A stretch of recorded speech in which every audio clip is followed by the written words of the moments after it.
E o campo tem que trabalhar para o abatedouro. Não há outra forma de você ser eficiente se não houver um trabalho conjunto muito alinhado, de mãos dadas e de cabeças apontando em relação ao mesmo norte, se não for feito entre o campo e o abatedouro. O campo sem o abatedouro não tem função de existir, e o abatedouro só existe pela necessidade de converter frangos em carne de frango.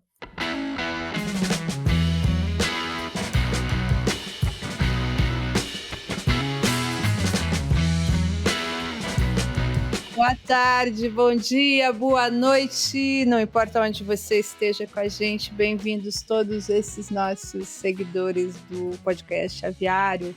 Hoje eu estou aqui com o Dr. Fábio Nunes. Fábio, um prazer tê-los conosco aqui para nós hoje, uma tarde, né? Uma tarde bonita em Curitiba. Com certeza. Da mesma forma, Elizabeth, muito obrigado pelo convite. Estou muito honrado por ter sido escolhido para participar desse programa que já é top, né, na área do agronegócio e na área da avicultura, principalmente. Estou muito honrado de poder estar aqui e grande prazer de poder estar conversando contigo, com certeza. Gente, muito legal, porque eu conheço você, Fábio, já faz um tempo, você era sempre o meu convidado especial nas minhas aulas ali, porque você trazia bastante essa visão internacional, essa visão também que sai um pouco fora de só dentro do galpão, mas você vai lá na indústria e fala para a gente como é que está saindo esse produto, né, de que cada vez tem mais valor aqui no Brasil, que é o produto à base de carne de frango. Conta para mim como é que começou essa experiência toda, quando que tudo começou, essa história. Elizabeth, na realidade é uma história longa, na realidade. Eu não sou zootecnista, não sou agrônomo, não sou veterinário, eu sou engenheiro químico, vamos dizer assim, por formação eu sou um completo estranho no ninho, mas por conta daquelas surpresas da vida, eu comecei a minha vida profissional depois de formado, eu comecei trabalhando numa grande empresa cerâmica no Brasil, que então era a maior, acredito que segue sendo uma das maiores do Brasil, mas descobri que não era nada daquilo que eu queria, entendeu? Aquele negócio não estava no meu sangue. E então eu acabei pulando fora e tive a sorte de, pouco depois, responder um anúncio classificado. Veja como eu sou experiente. Anúncio classificado. Na época solicitando engenheiros químicos ou veterinárias para essa vaga que havia na área da qualidade, de uma grande empresa nacional até então. E, na realidade, acabei tendo a fortuna, a sorte de ter sido escolhido nesse processo de seleção, e iniciou-se aí uma relação, vamos dizer, profissional amorosa com a avicultura, e que me faz sentir até hoje pelo prazer enorme que eu sinto em trabalhar com o que eu trabalho. Me sinto apaixonado pela noiva como se fosse o primeiro dia, como se tivesse conhecido hoje a minha namorada. E já são nisso, bota aí uns 30 anos. Olha a declaração de amor do Fábio aqui. E, Fábio, assim, a gente pode dizer com certeza de que quando a gente, que é verdade, que quando a gente gosta de uma coisa, você acaba não trabalhando, se você trabalha naquilo que você ama, né? Exatamente isso. Eu tenho essa sensação, e eu acredito que você também é um dos profissionais do mercado aí que eu vejo isso estampado no rosto. Não tenha dúvida. Na realidade, quando eu falo de avicultura brasileira e tudo mais, os olhos brilham. E como a gente tinha conversado, vamos dizer assim, no aquecimento antes de entrar propriamente dito na gravação, eu acredito que isso é muito particular da indústria avícola, muito mais do que da indústria suinícola e muito mais do que da indústria de bovinos. Ou seja, as pessoas de avicultura, na realidade, não apenas gostam do trabalho que fazem, mas existe uma paixão assim muito séria, uma paixão muito, muito grande pelo negócio, independentemente das outras áreas, vamos dizer. Existe uma relação também de prazer e satisfação, mas na avicultura parece ser alguma coisa muito especial. Isso eu já senti, isso eu já ouvi de várias pessoas, eu já tive a oportunidade de escutar isso de pessoas de muitos anos na estrada e com uma visão global imensa. E ele falou, olha, você não vai encontrar nada parecido com esse amor, essa paixão pelo negócio, como nos profissionais de avicultura com relação à atividade. Você vai ter isso na bovinocultura, na suinocultura, mas não com a mesma intensidade, não com o mesmo brilho nos olhos, né? Alga Prime DHA da Corbion, o ômega 3 DHA à base de algas para o enriquecimento de ovos com DHA de maneira sustentável. Adicioná-lo às rações está mais fácil do que nunca. Acesse direto a fonte original de ômega 3 DHA e aproveite todos os benefícios. É melhor para o planeta, com impacto zero nos oceanos e baixa pegada de carbono. E é fácil de usar. A biomassa de algas, altamente concentrada, é adequada para múltiplas aplicações. Saiba mais em corbion.com. É um orgulho, né, Fábio, quando a gente está aí rodando, assim, então esses dias nos encontramos ali em Portugal, né, tomamos um café, tomamos uma água e estávamos ali, né, como representantes da avicultura brasileira para muitos. Me conta como é, conta para não só para mim, né, mas conta principalmente para o pessoal que está nos ouvindo, como é que é essa aceitação do profissional da avicultura brasileira lá fora, como é que as pessoas nos veem, como que nós somos recebidos. Conta um pouquinho a tua experiência aí internacional. É muito interessante tudo isso que você está dizendo, porque, assim como vários outros grandes e muitos profissionais da indústria avícola brasileira, nós tivemos a grande sorte de crescer numa indústria que hoje é uma referência internacional. Não tem ninguém melhor do que o Brasil. Pode ter até igual, mas melhor não existe. Nós somos referência mundial quando se trata de avicultura, seja em sanidade, seja em nutrição, seja em custo, seja em bem-estar animal, seja em qualidade de carcaça, em qualidade de produto, em respeitabilidade, né? E capacidade de exportação, na realidade. O Brasil hoje fornece carne de frango para 161 países do mundo, né? E considerando-se todo o esforço através da ABPA, através dos adidos agrícolas nas diferentes embaixadas, esse número continua crescendo. Então, vamos dizer assim, eu sinto, imagino que todos os demais profissionais sentem, como motivo de grande orgulho ter as oportunidades que eu tenho tido de trabalhar não apenas no Brasil, mas também fora do Brasil, porque isso, de certa forma, vem como um reconhecimento. A mim, como bom aluno da avicultura brasileira, que fui sempre dedicado, mas também vem como um reconhecimento ao que a avicultura brasileira entregou na forma de formação aos profissionais que tiveram a sorte dela participarem. Então, quando a gente é chamado para um projeto, ou eventualmente para uma apresentação, para uma palestra, realmente eu chego lá de peito estufado, entendeu? Eu chego lá de peito estufado porque realmente eu me sinto muito orgulhoso de fazer parte da avicultura brasileira, um dos poucos lados do Brasil que deu certo e que a gente é inquestionavelmente líder mundial. E, ao mesmo tempo, também me sinto gratificado por poder transmitir um pouco dessa experiência para as pessoas lá fora. Então, eu vejo, quando eu tenho a oportunidade de estar aqui ou ali falando ou trabalhando, eu vejo o quão distante a gente está no futuro com relação a muitas empresas ou muitos países com os quais a gente tem a sorte de poder estar trabalhando. Então, vamos dizer assim, como na vida tudo é uma mão dupla, você poder deixar um pouco desse conhecimento, né, que foi acumulado ao longo dos anos, eu acho que é uma forma de você retribuir, vamos falar metaforicamente e metafisicamente, retribuir ao universo um pouco daquilo que você colheu dele ao longo desse trajeto todo.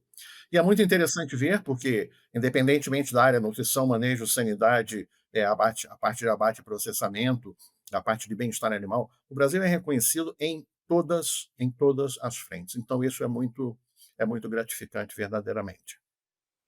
Não, isso é interessante, assim, Fábio. Eu queria que você contasse um pouco dessa história, né, quando você entra como esse engenheiro que sai de uma outra área, entra, como é que era essa indústria e como é que é a indústria do Fábio, consultor internacional, que eu sei que esses dias estava lá na Arábia Saudita ensinando eles a fazer o que foi feito aqui ao longo de tantos anos. Dá um preview, assim, de tudo que passou Veja e bem, na realidade, eu comecei na avicultura, na época já era uma grande empresa brasileira, no final dos anos 80. E, na realidade, a indústria, vamos dizer, ainda era muito incipiente. Na época, a empresa para a qual eu trabalhava, ela trouxe para o Brasil. pode falar o Assim, nome, porque é posso falar o importante nome? Ah, não, também, eu não sabia claro, isso, não sabia. Porque, pode falar o bem, nome. na realidade, eu comecei a minha vida profissional, comecei na Perdigão, e, na realidade, foi uma enorme escola que eu tive. Né? Então, era uma empresa que, já naquele tempo, no final dos anos 80, a preocupação com o detalhe era assustador. E isso, para mim, foi extremamente gratificante, porque eu vi nisso, vamos dizer assim, uma vertente de conhecimento de administração muito interessante.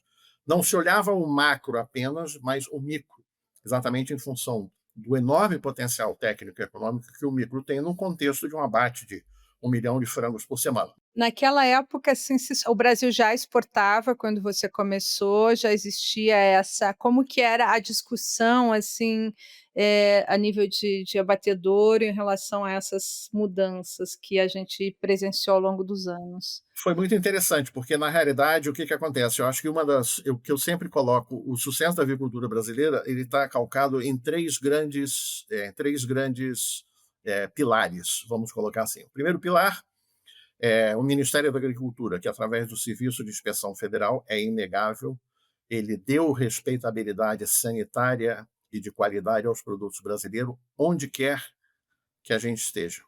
Né? Se não fosse o Ministério da Agricultura dando respeitabilidade e confiabilidade em termos de qualidade e sanidade ao produto brasileiro, nós não seríamos o que somos e não teríamos chegado aonde chegamos num espaço tão curto de tempo. Então um apoio governamental que ocorreu independente de qualquer coisa, de partidos, de presidentes Não e tenha dúvida. Foi um dos grandes pilares. O outro grande pilar, a visão dos empresários que após se darem conta, lá pelo ano 74, 75, de que a avicultura brasileira já tinha um futuro brilhante muito maior do que o mercado era capaz de absorver, resolveu se meter numa arena de cachorro grande.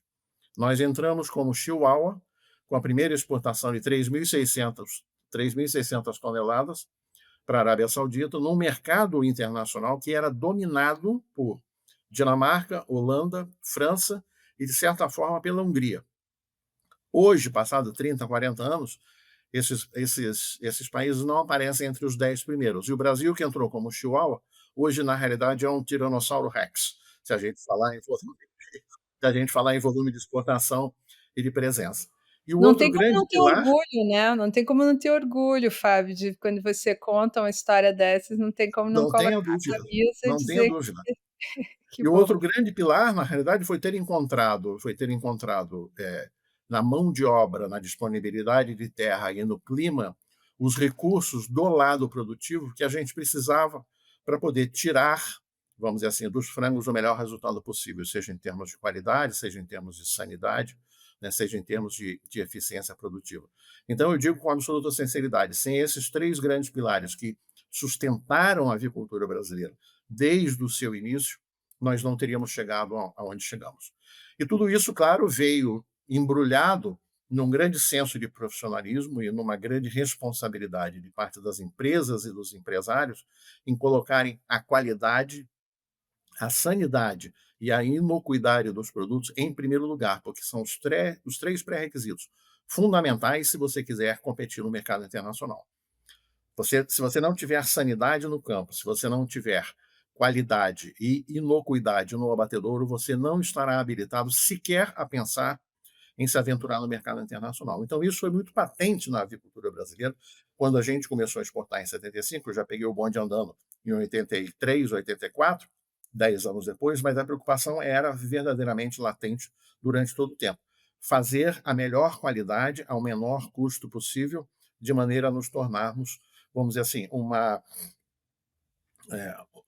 potência, vamos chamar assim, a nível de mercado de exportação.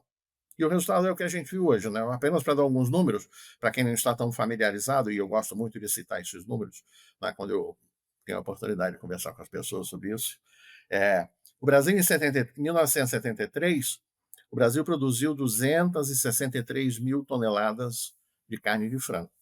Esse ano a gente deve chegar, segundo a BPA, o ano que vem a gente deve chegar, segundo a BPA, os últimos números, ao redor de 15 milhões de toneladas.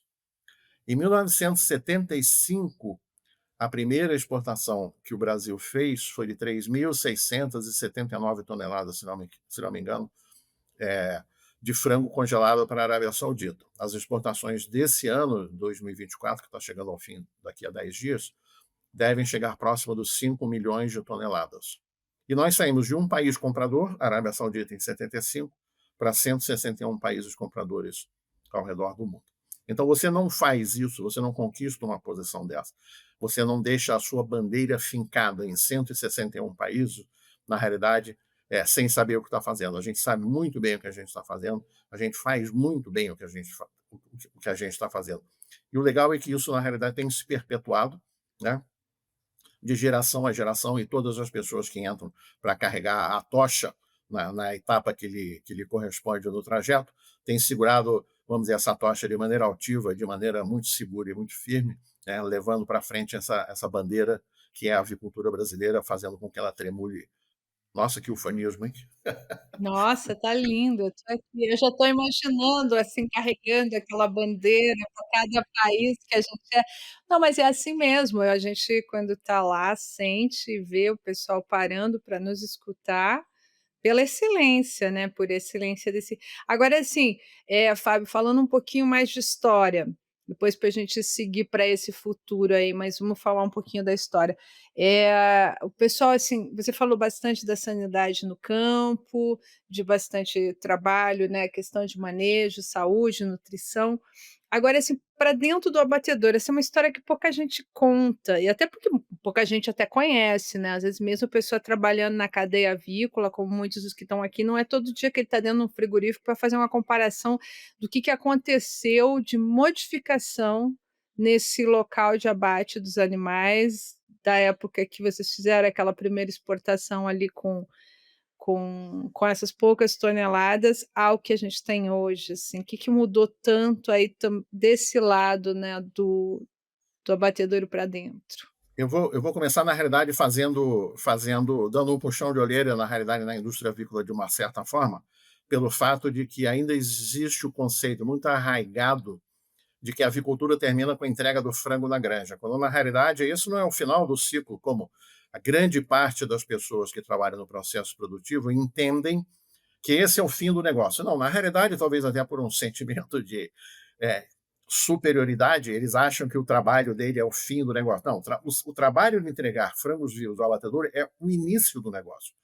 Se as empresas fossem produtoras de frango vivo, aí sim, né, a atividade fim seria a granja, mas não é. As empresas avícolas do Brasil, vamos colocar de forma geral no nosso negócio, elas são produtoras de carne de frango. Então, na realidade, o negócio fim é o abatedor.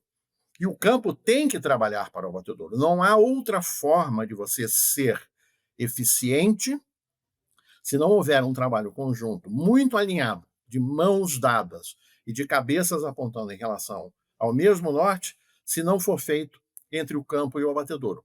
O campo sem o abatedouro não tem função de existir, e o abatedouro só existe pela necessidade de converter frangos em carne de frango.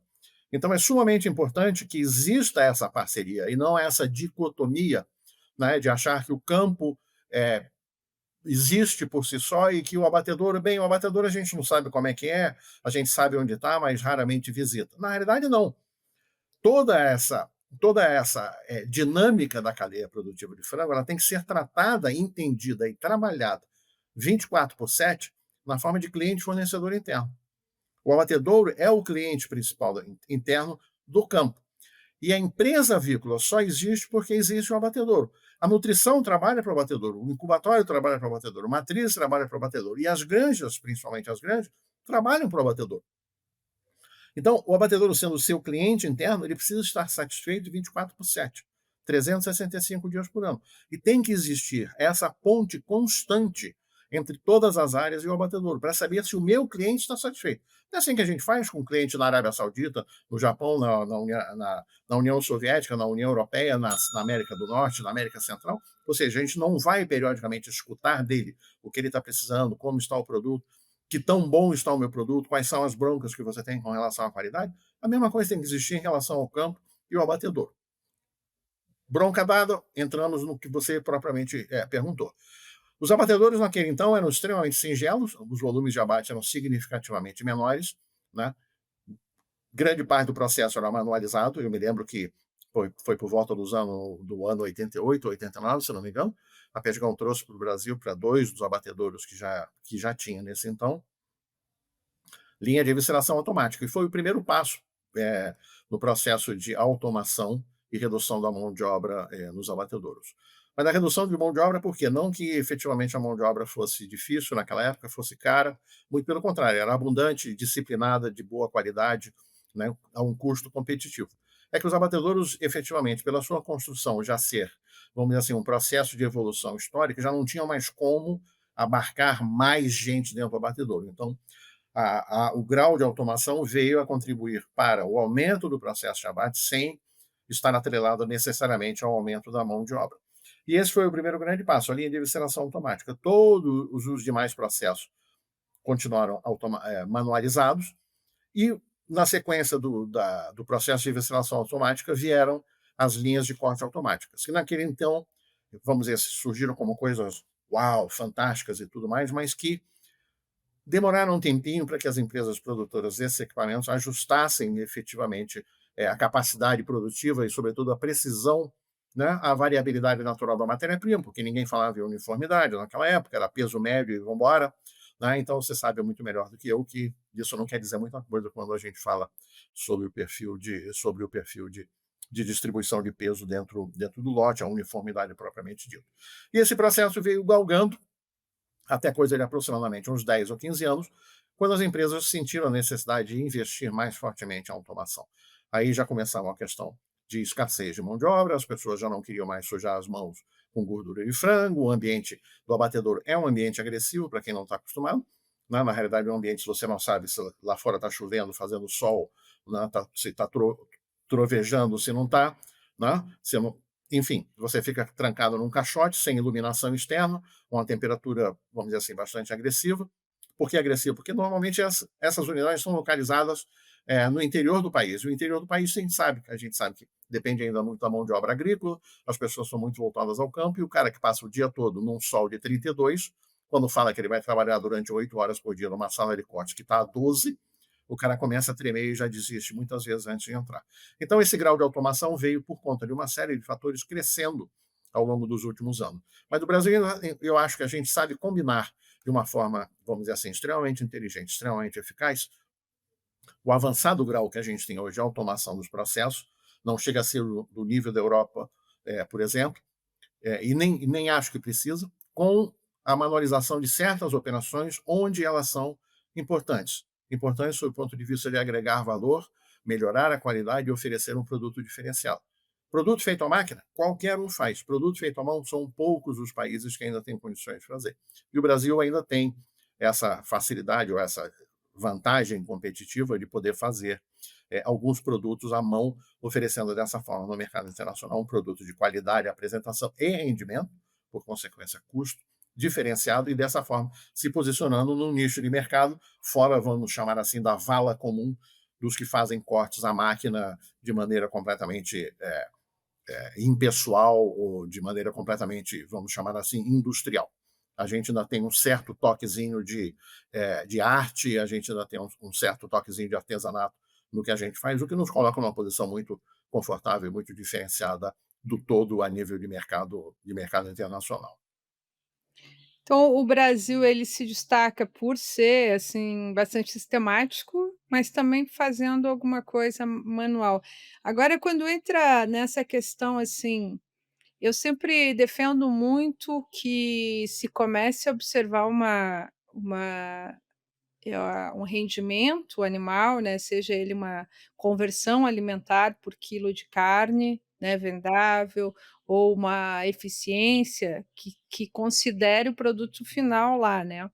Por que isso? Porque a gente tem essa perda, né, que adianta você ficar ali 42 dias com frango, que está com uma conversão 1,3 e depois esse frango não chegar como carne lá no final.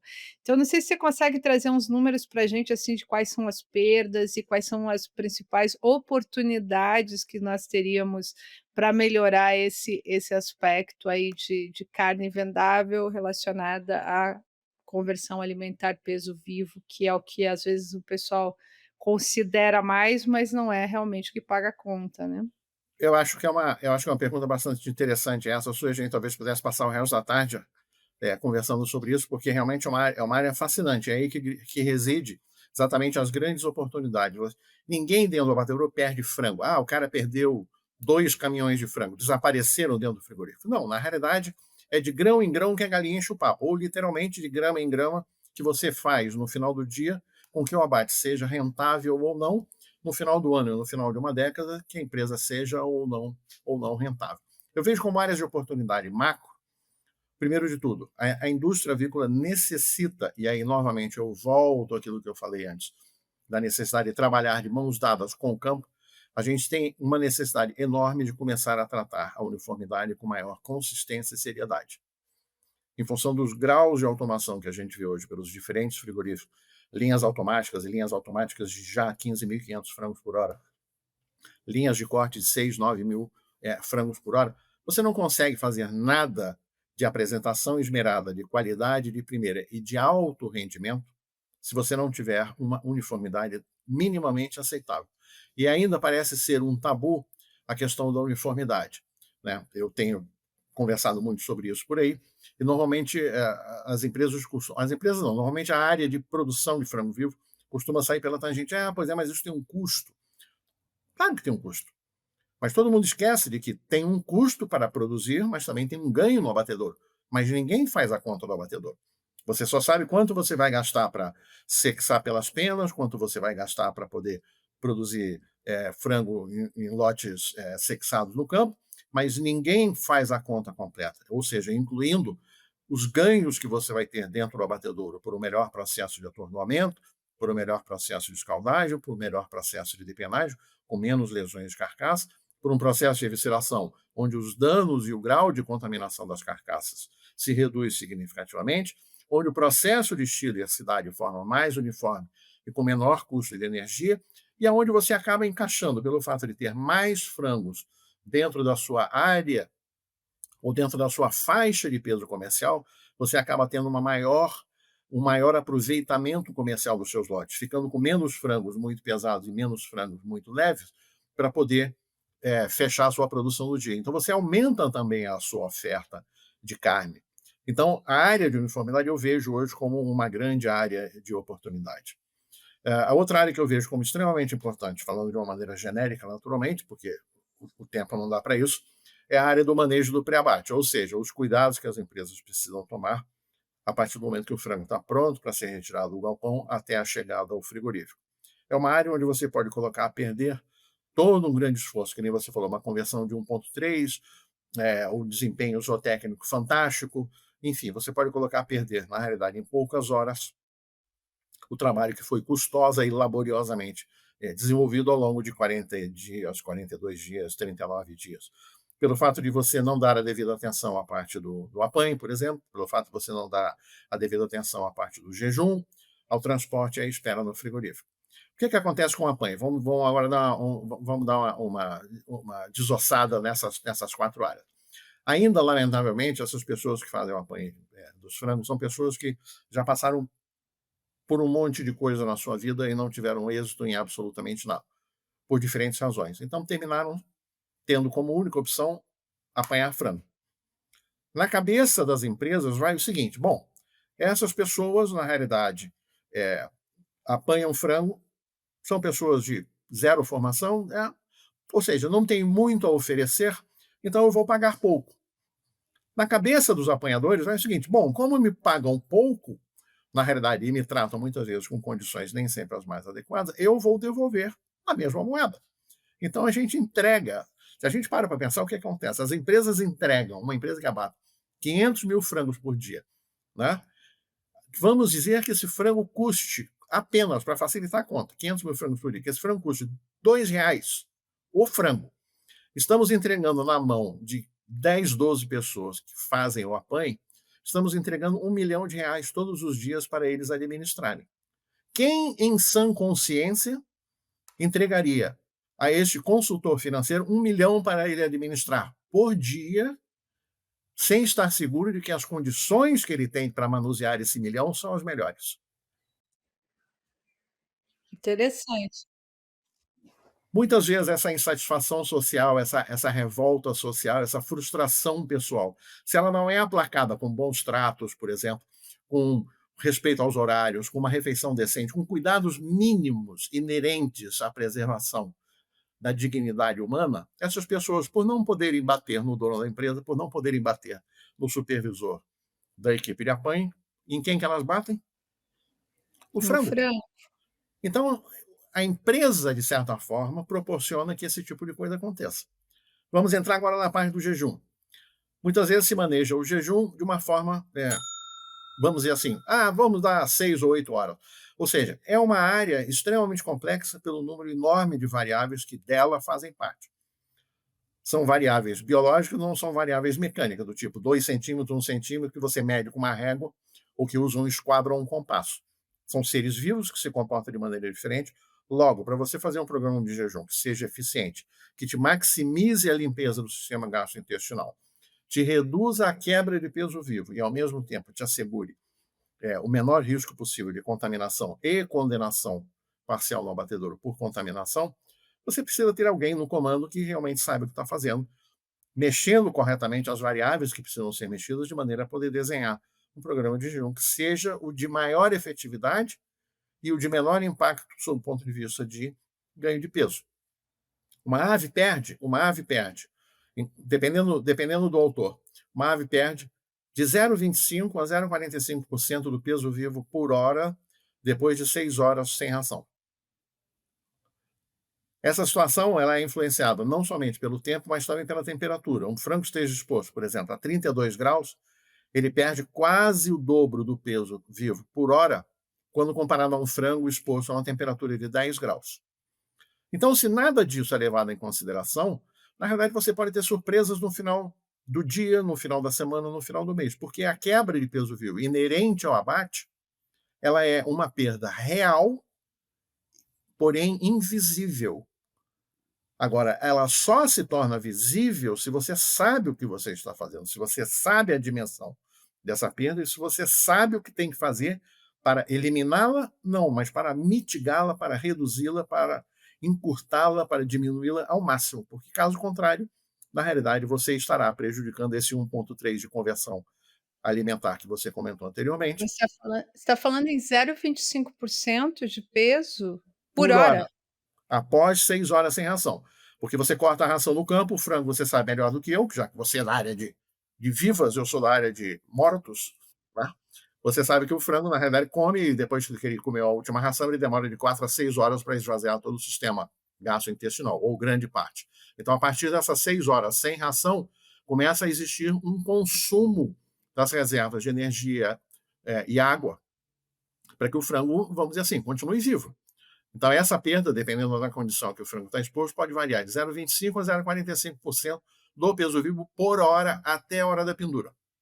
Eu ia falar que era só peso, mas aí a qualidade da carne também vai sendo influenciada Não por tenha dúvida, isso, não tenha né. dúvida. Na realidade, você, dependendo da extensão, você não só está perdendo peso, como você está comprometendo, por exemplo, a integridade intestinal, fazendo com que o intestino fique muito mais frágil, aumentando o seu índice de contaminação no frigorífico. Então, você perde, por um lado, através dessa perda invisível, da quebra do peso vivo entre o campo e o abate, e você, dentro do abatedor, perde por maior incidência de contaminação fecal e de contaminação biliar, por conta de o frango estando sem comer há muito tempo, a vesícula biliar passa a ter uma função meramente de armazenagem, a bilis continua sendo produzida, mas não sendo utilizada, na realidade a vesícula biliar aumenta de volume, chega ao seu limite máximo de elasticidade mecânica, e durante o processo de visceração, qualquer toquezinho que você dá mais grosseiro durante o processo de visceração, que é uma coisa normal, você acaba aumentando o seu índice de contaminação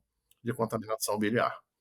Nossa, então imagina, olha quanta perda aí que a gente pode pensar e oportunidade. Vamos falar, não é para falar em perda, vamos falar em oportunidades, né. Exatamente, era isso que eu ia falar para ele, era isso que eu ia te corrigir agora. Clientes nunca têm perda, clientes têm as oportunidades. É, de ser mais sustentável, porque a gente fica às vezes procurando, sustentabilidade em mil umas coisas e às vezes está dentro de casa, dentro não de casa, está dentro do abatedor, Exatamente. aí onde está. E é isso, Elizabeth, novamente, voltando ao que eu falei anteriormente, é importantíssima a necessidade de você estar trabalhando de mão dada com o campo e o abatedouro trabalhando de mão dada. Porque de que serve o teu esforço no campo de fazer o melhor frango ao menor custo, com a menor conversão possível, com o maior volume de carne vendável, se de repente, a partir daí, as coisas se desenrolam de uma forma em que grande parte desse esforço e principalmente grande parte desse ganho, acaba se perdendo por conta do manejo inadequado dessa ave a partir do momento que ela sai da granja. Passando por essas 4 operações: o apanho, o jejum, o transporte é a mesma coisa, a gente sabe quanto maior a distância, maior a quebra, quanto maior a temperatura, maior a quebra. Em função do número de frangos na gaiola, você pode ter um aumento de problemas de qualidade, pode ser muito frango ou pouco frango. Ambos os casos geram problemas de qualidade, não é só mortalidade que se vê afetada pelo sistema utilizado no transporte. A condição física das gaiolas, eventualmente, pode contribuir para isso. A forma como esses frangos ficam enquanto os caminhões estão sendo carregados no campo, por exemplo. E, posteriormente, falando a última etapa do pré-abate, como a empresa, que tipo de atenção, que tipo de preocupação ela dedica ao galpão de espera. Eu já vi galpões de espera de todos os tipos, não é? Desde os mais sofisticados até os concebidos contrariando a lei da física, com a ventilação do teto para baixo. Pô, se o ar quente naturalmente tem a tendência de subir e ser reposto pelo ar frio que desce por ser mais denso, se eu coloco um ventilador soprando de cima para baixo, eu não só estou freando a subida do calor dessa carga que está aí, como eu estou, na realidade, jogando para baixo o calor irradiado da parte externa do telhado para a parte interna do telhado durante o verão. Então eu já vi de tudo, já vi caminhão estacionado embaixo de árvore, já vi caminhão metade no sol, metade na sombra, já vi galpão de espera. Ou seja, quais são as empresas que você conhece, por exemplo, que têm ou que tiveram a preocupação de construir os seus galpões de espera orientados leste-oeste? Todo galpão de frango tem que ser construído leste-oeste, para você evitar o sol nas aves durante o dia. Qual foi o galpão de espera que você viu construído no sentido leste-oeste? Nenhum. O cara coloca, não, acho que aqui está bom, acho que aqui está bom. Ou, eventualmente, esses galpões de espera, para reduzir o custo, por exemplo, com ventilação e o consumo de água com aspersão, quantos galpões desses você viu circundados de árvores de sombra, como se costuma fazer nas granjas para poder reduzir a temperatura e o custo, né, de ambiência nos galpões? Ninguém pensa nisso, pô. E aí, então, mais oportunidades, né? E assim, mais oportunidades. Quanto mais tempo. A gente está aí no mercado um tempo, né, trabalhando nessa situação. Agora, assim, se a gente pensa em futuro, o que é? Nós temos esse profissional sendo preparado, Fábio? A gente tem um profissional hoje que ele é capaz de tentar mudar essa situação que você acabou de descrever, se vai construir um abatedor, eu vou deixar o galpão de espera com esse tipo de localização, tomando esse tipo de cuidado.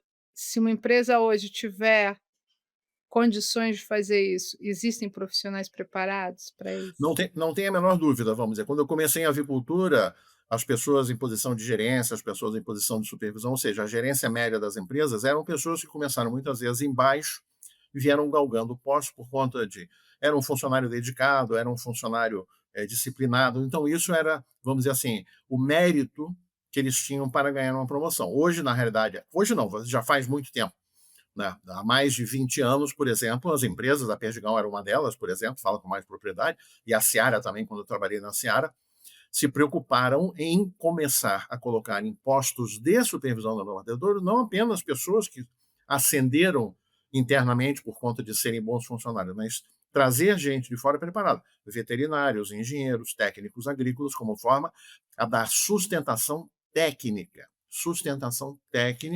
ao processo de abate, e não apenas sustentação operacional. Esse negócio em que a gente está, o negócio da avicultura brasileira, não é um negócio de abatedouro de frango, não é um negócio de matadouro de frango. Não. Uma empresa avícola não é um lugar onde a gente mata frango. Né? Uma empresa avícola é um lugar onde se produz alimento para consumo humano. Por consequência, higiene, competitividade, custo, inocuidade alimentar, eficiência produtiva, são palavras-chave que devem fazer parte da agenda dessas pessoas no dia a dia. Então, se você traz, lamentavelmente, uma pessoa que começou pendurando frango, depois virou encarregada, depois virou supervisor e chega a gerente de turno, por exemplo, o grau de compreensão dessa pessoa com relação à realidade do negócio é diferente do grau de compreensão quando você tem colocado aí um engenheiro de alimento, um supervisor, um técnico agrícola, ou um engenheiro, ou um veterinário. Quer dizer, o grau de compreensão é completamente diferente. E isso é vital, não apenas para o manejo do negócio, mas para o crescimento das empresas. Você não consegue sustentar o crescimento de uma empresa tão pujante, tão exigente como a indústria avícola, sobre pernas de palafita. Na realidade, você tem que ter colunas de concreto.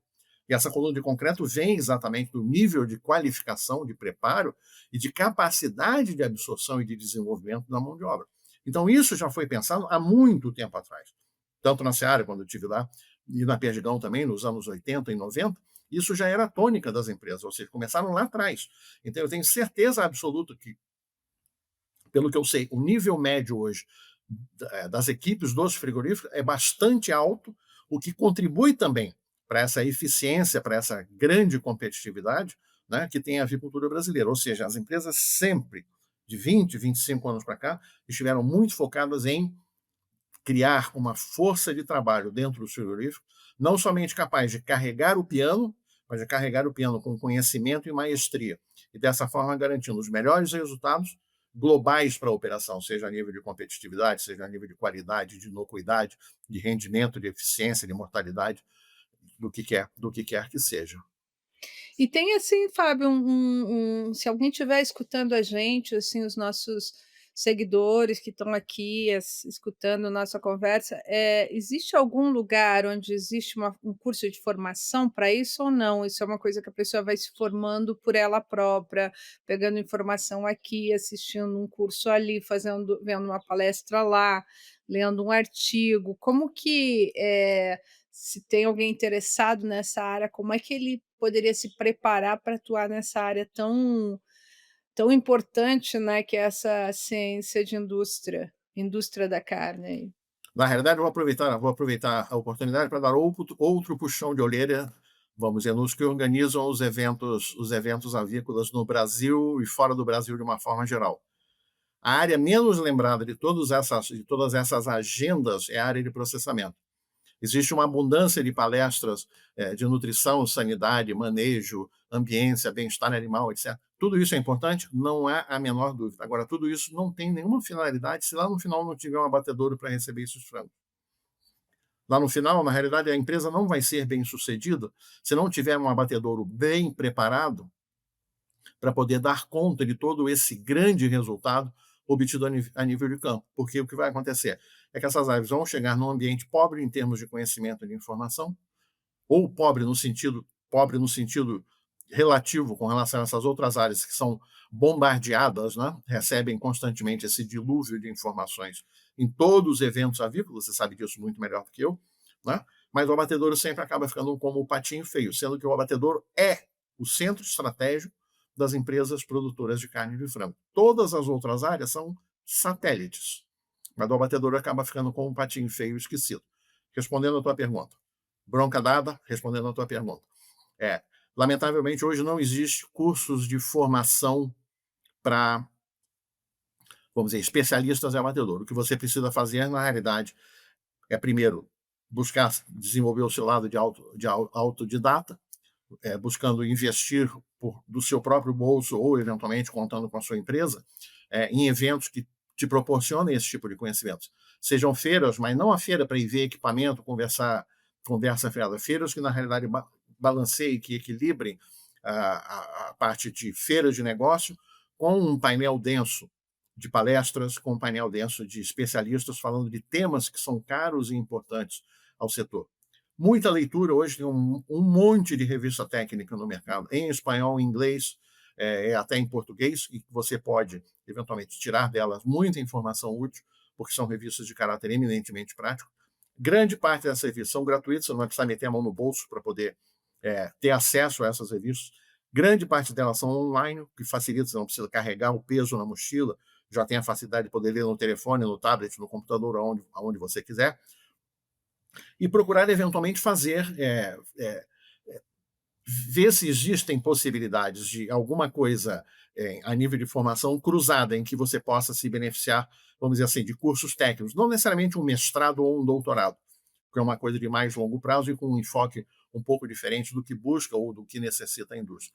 Mas, eventualmente, cursos, vamos dizer, supervisor de produção, vou fazer um curso de higiene industrial, por exemplo, ou vou fazer um curso de inocuidade de alimentos, por exemplo, um curso de microbiologia de alimentos. Ora, por que não? Isso vai te dar um tremendo suporte dentro do seu trabalho no dia a dia. Mas, resumindo tudo isso, não há, lamentavelmente, curso. Não conheço no Brasil, não conheço. Fora do Brasil até existe, mas no Brasil não conheço nenhum curso em que você seja capaz de se inscrever em nenhuma universidade que esteja voltado a desenvolvimento e formação de especialistas na área de processamento de frangos. O que traz mais oportunidade aqui, né, Fábio, tanto para quem tiver interesse de fazer, e As até para quem empresas deveriam pensar em fazer, vamos chamar assim, escolinhas internas, não?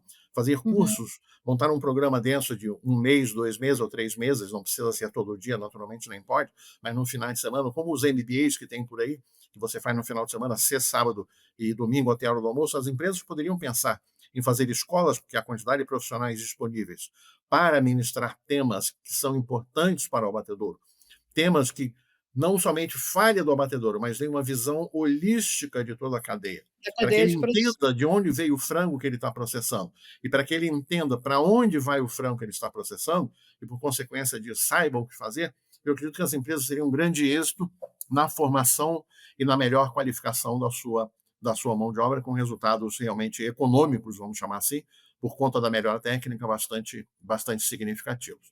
Dica dada. Muito legal. E assim, ó, Fábio, quando a gente olha o mercado, né, que você falou assim: "Ah, eu sei que você está dando consultoria em vários países do mundo, né, auxiliando a levar essa formação que a gente desenvolveu aqui no Brasil".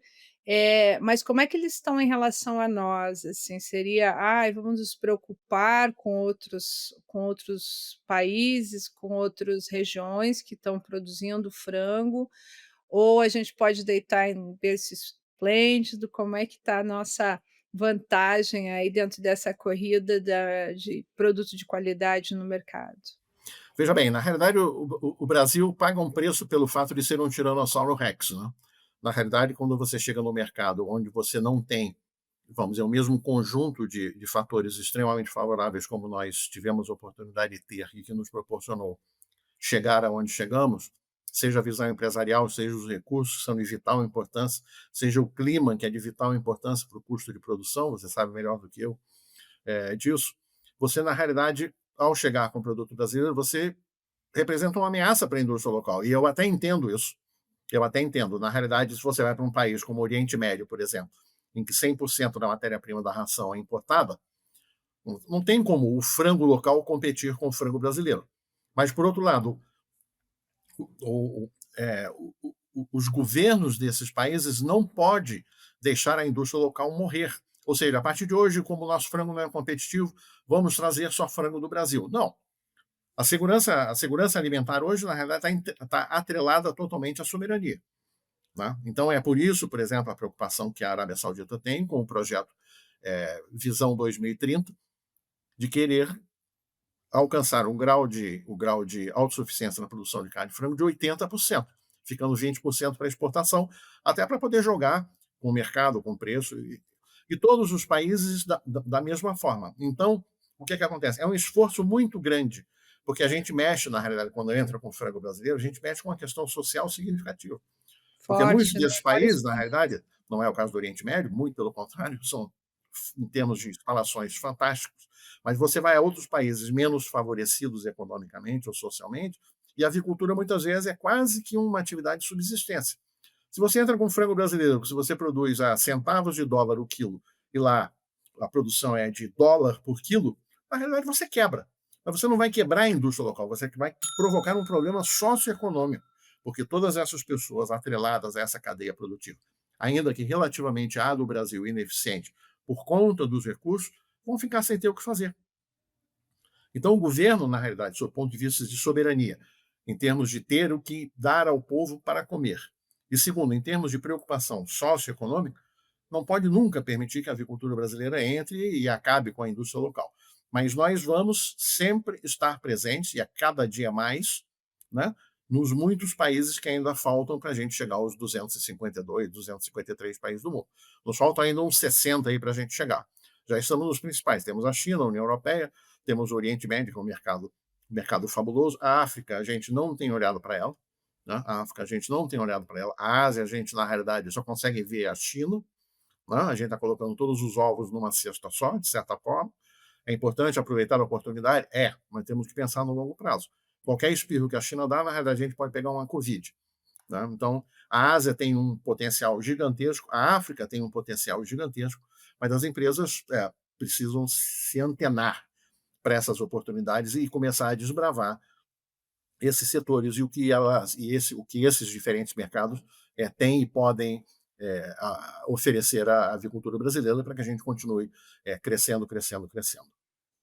Então tem bastante coisa para fazer, tem ainda bastante mercado, mas não dá para deitar em berço esplêndido, com certeza. Não dá para deitar em berço esplêndido, porque nesse negócio, você sabe disso tanto quanto eu, sob a ótica da tua atividade, sob a ótica da minha, o leão que você mata hoje, para amanhã não serve, tem que matar o leão do dia. Então, todos os leões que a gente já matou para a gente conseguir chegar a vender a 161 países não contam. Não? O que a gente tem que fazer é matar mais leões para alcançar mais 60 e poucos países e manter os leões que a gente matou nessa longa trajetória para conquistar esses 161 mercados, manter esses leões mansinhos e bem alimentados. Então, isso exige um trabalho hercúleo, um trabalho muito coordenado, e que a gente tem a sorte de ter, vamos dizer assim, um tratamento corporativo, gremial, vamos chamar assim, da avicultura brasileira muito eficiente. A BPA está aí para mostrar isso todos os dias, mostra isso todos os dias. Então, a gente precisa tratar com muito cuidado e carinho. Não esse negócio de dormir em berço esplêndido, não. Vamos nos orgulhar, vamos encher o peito na hora que a gente fala que eu venho do Brasil, a avicultura brasileira, mas a gente tem que continuar suando a camisa e trabalhando para poder manter esses mercados e conquistar ainda os muitos que ainda nos faltam. Cada vez mais. Então, Fábio, mais uma vez, muito obrigada pelo teu tempo, a tua disponibilidade de ficar aqui com a gente. E como é normal, no final, é o teu tempo aqui para você deixar a tua mensagem para os nossos seguidores aí dos vários locais do mundo, do planeta que seguem a gente. Qual é o teu recado para os nossos seguidores sobre o nosso assunto ou qualquer coisa que você queira dizer aí? Bem, eu vou transmitir um pouco da minha experiência, não que necessariamente seja a melhor do mundo, ou que ela seja realmente uma referência. Ela foi referência para mim e eu, não sei, gostaria de dividir isso com quem está nos escutando, mais ou menos do modelo que a gente fez nas apresentações lá no campus da UFPR, quando você estava à frente do quadro negro e de giz na mão. Né? Na realidade, como em qualquer atividade, coloque amor e dedicação ao que você está fazendo. Não troque a excelência na execução do que você faz por absolutamente nada. Demore o dobro do tempo, mas entregue excelência. Tenha sempre isso a guiar as suas ações. Primeiro, paixão, porque do contrário você vai apenas fazer. Né? Mas se você colocar paixão, você vai fazer sempre bem. Paute as suas ações por excelência. Não troque absolutamente nada pela excelência dos resultados entregues. Procure estar sempre atualizado. Se você acha que a sua empresa não te reconhece, não te valoriza, faz como eu fiz frequentemente na minha vida profissional. Metia a mão no bolso e ia para Atlanta, ia para a feira na Holanda, tirando do meu bolso, sem nenhum problema. Lá na frente, a raiva com a empresa terá passado, eventualmente a empresa será outra, mas quando você olhar para trás, você vai se dar conta de cada centavo que eu meti a mão no bolso e tirei, valeu muito a pena, porque você está construindo um patrimônio que ninguém irá tirar de você. Você está construindo um patrimônio profissional que vai ser a chave, de certa forma, e a fundação, né, para a sua caminhada de sucesso, se você continuar na indústria avícola.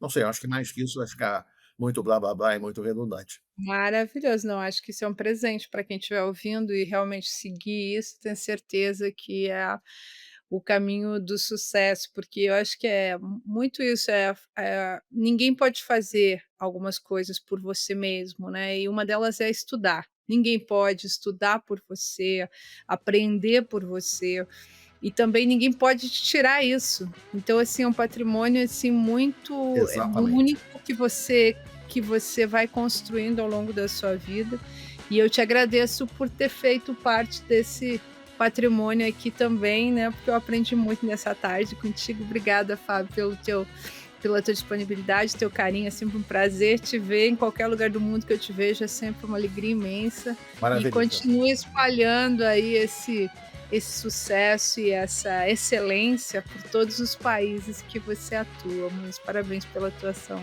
também. Maravilha, muito obrigado também. Foi um prazer grande estar aqui contigo, um prazer grande revê-lo, um prazer grande poder estar aqui conversando com todo mundo. E, enfim, se vierem depois perguntas ou comentários, fica à vontade para passar o meu contato, se você quiser, sem nenhum inconveniente. Fica em contato. Então, para vocês que ficam aí, continuem nos seguindo nos próximos episódios do podcast Aviário. Até a próxima!